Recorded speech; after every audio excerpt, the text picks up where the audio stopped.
La historia de la República de Platón, por Simon Blackburn. 12.8. La especialización. No hay, pues, nada más pernicioso para la ciudad que el entrometimiento mutuo de estas tres clases o el cambio de papeles entre ellas, y nada podría calificarse con más razón de crimen. 434b. El principio de especialización es la base de la moral en el Estado de Platón. El Estado bien ordenado requiere que los gobernantes gobiernen, que los auxiliares cumplan con sus deberes militares y policiales, y que las clases productivas perseveren en los trabajos que tienen asignados. Es un sistema de castas, y las castas están petrificadas. Platón no manifiesta sino un cáustico desprecio aristocrático hacia cualquier intento de salir de la propia casta. No permitiría ninguna educación para los trabajadores, ninguna universidad abierta, ninguna oferta permanente de oportunidades de progreso personal. La condena a actividades comerciales ordinarias es para toda la vida. No hay fianza, igual que le sucedería a otros aristócratas a lo largo de toda la historia. Si hay algo que Platón no puede soportar, es un nuevo rico, un advenedizo. A nosotros no nos gustan los sistemas de castas y nos rebelamos contra ellos en nombre de varios valores: el individualismo, el humanitarismo, la libertad, la igualdad. Este es, pues, uno de los puntos en que los platónicos harán mejor en refugiarse detrás del argumento de la analogía, que consiste en usar el Estado para iluminar la naturaleza del individuo bien ordenado. Tal vez aquello que nos parece antiliberal acerca del Estado que propone Platón, en un sentido pernicioso, pertenezca a la parte negativa de la analogía y se vuelva inofensivo o incluso iluminador cuando pensemos en el alma bien ordenada. En términos políticos, lo que defiende Platón es la sumisión del individuo a la colectividad, la esencia misma del totalitarismo. Pero en términos individuales, tal vez defienda simplemente que la armonía psicológica del individuo es un valor que pasa por delante de cualquier desarrollo asimétrico de una parte a expensas de las demás. Una irascibilidad excesiva o una concupiscencia desenfrenada, por ejemplo.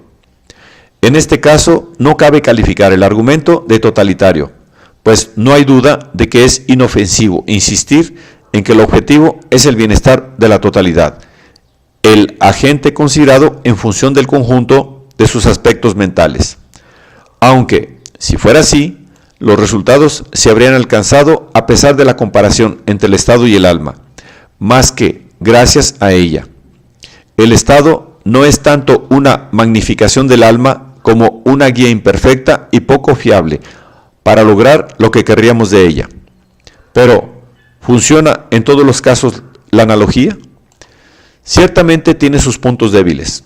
Para empezar, es cierto que podemos imaginar con facilidad una personalidad desordenada, pero es casi imposible imaginar una personalidad en la cual los deseos no realicen su función.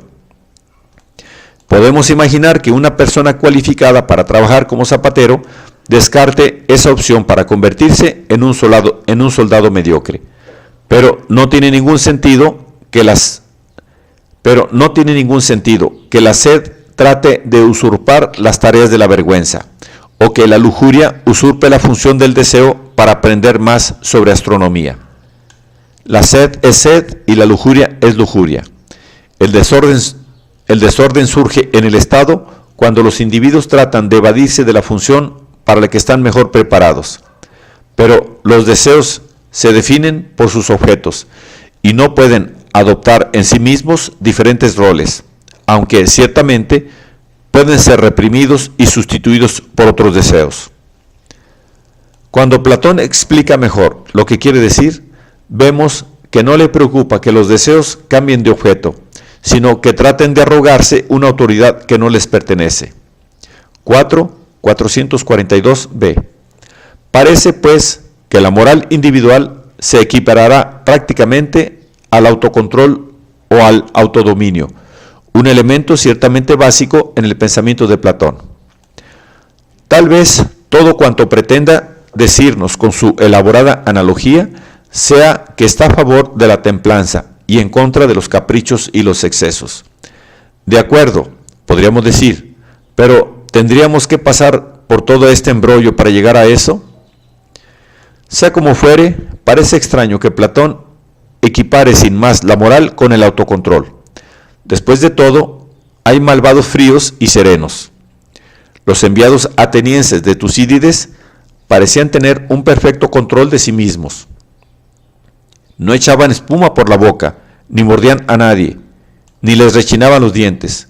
Tal vez ni siquiera levantaron la voz. No tenían por qué hacerlo.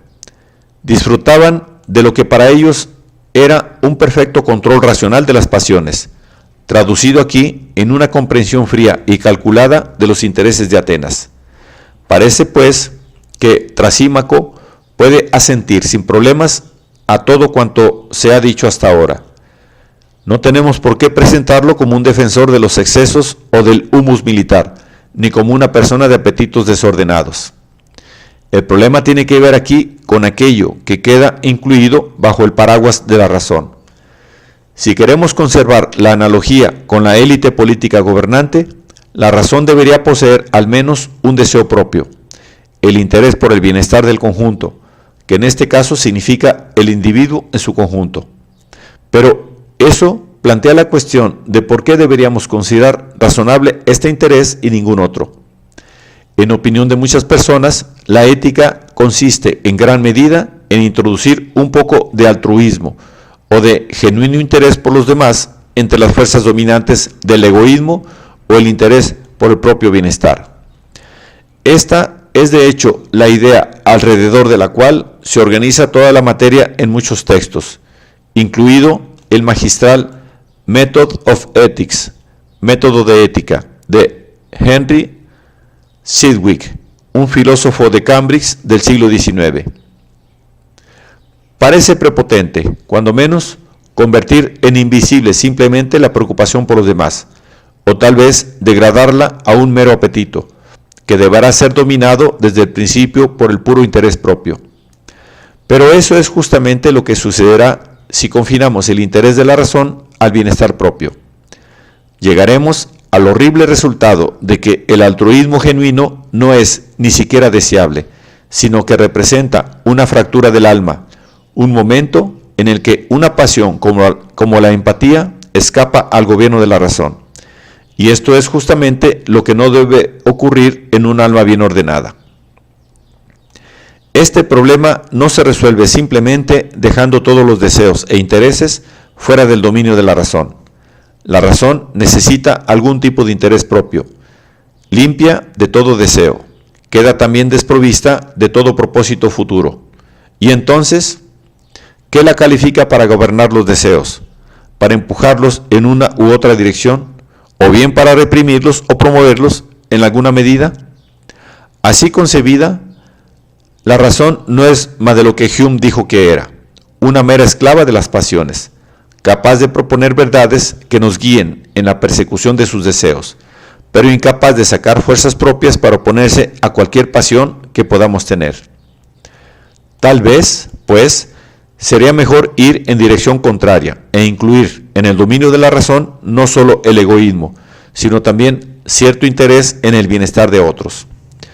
Los enviados atenienses ya no son paradigmas de la actuación racional, en la medida en que son inmunes a toda preocupación por los melianos, han amputado parte de su yo racional, y por lo tanto su alma no puede considerarse justa ni bien ordenada. Pero, aunque podamos decir esto, no queda claro que podamos hacérselo decir a la República, y cabe sospechar que no es así. Seguimos sin tener razón alguna para pensar que tener un alma bien ordenada habría de acercarnos en lo más mínimo a adoptar una perspectiva compartida con los demás, la clase de tendencia a tomar en consideración las necesidades o las reclamaciones ajenas de la que tan manifiestamente carecían los enviados atenienses. No sabemos por qué el hecho de mantener una actitud puramente egoísta habría de minar su felicidad o su realización personal. No sabemos por qué la voluntad de ser razonables había de hacerles traicionar los mejores intereses de Atenas o renunciar a ellos. En otras palabras, estrechar la conexión entre el alma bien ordenada y el alma feliz podría parecer a primera vista un paso en la dirección correcta para responder al reto de Glaucón. Pero el buen ordenamiento del alma es sólo una estructura diseñada para la armonía del alma propia y es potencialmente compatible con la indiferencia hacia los demás. Y en este caso, Trasímaco, los enviados atenienses, los neoconservadores y los demás representantes de la Realpolitik no se habrían quedado sin argumentos o recibido siquiera una respuesta propiamente dicha. Incluso los platónicos más incondicionales se han echado atrás en este punto. Así, el gran intelectual victoriano George Groth pensaba que el intento platónico de hacer derivar la virtud de la justicia, que consiste básicamente en la virtud de equilibrar los intereses propios con los intereses de los demás, del objetivo básicamente egoísta o prudencial de preservar la armonía de la propia alma, era como buscar la cuadratura del círculo. Sería como demostrar que alguien preocupado por su salud está, por la misma razón, preocupado por la salud de todos los demás, o lo estaría al menos si fuera racional. Simplemente no encaja.